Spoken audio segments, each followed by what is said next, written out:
grew up in a society where we're bombarded with images of perfection from advertising and magazines and TV and radio, how we should look, how we should behave, how we should relate to others, what being cool looks like, and all of these things.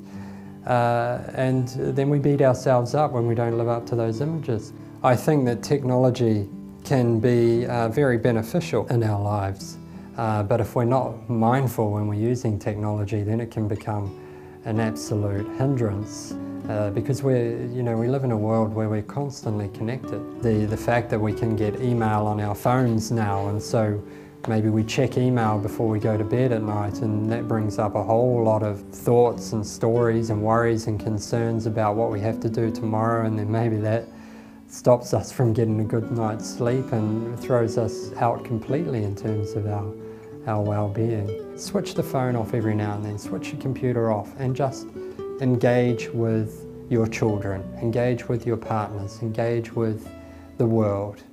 And we need that in our lives. We need moments where we're not doing so much and we're just taking time just to be, just to take that time, open that space, take a breath and take notice. Loving kindness practice is really the practice of cultivating friendliness. Instead of trying to push away difficulties in our life, we learn to meet them with open-hearted kindness and curiosity and friendliness. This is actually about cultivating strength, developing a strong heart, because it's very easy to flare up in anger. Anybody can do that. We all do that, and we can do that very easily. It's much harder and takes a lot more strength to actually stand our ground in the middle of difficult situations, and to be uncompromising in our love for others.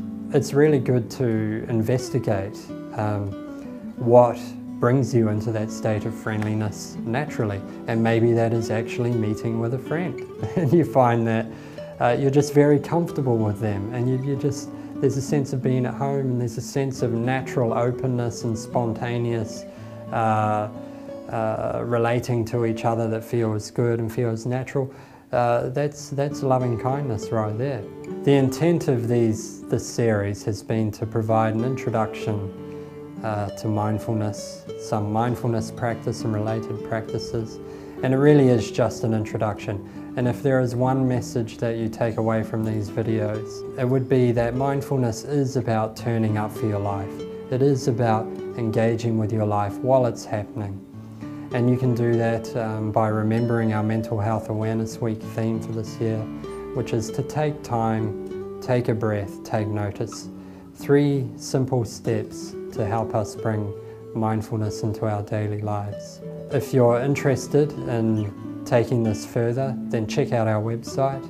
There'll be a list of practitioners around the country providing mindfulness education and local groups. See if there's some in your area and get in touch with them.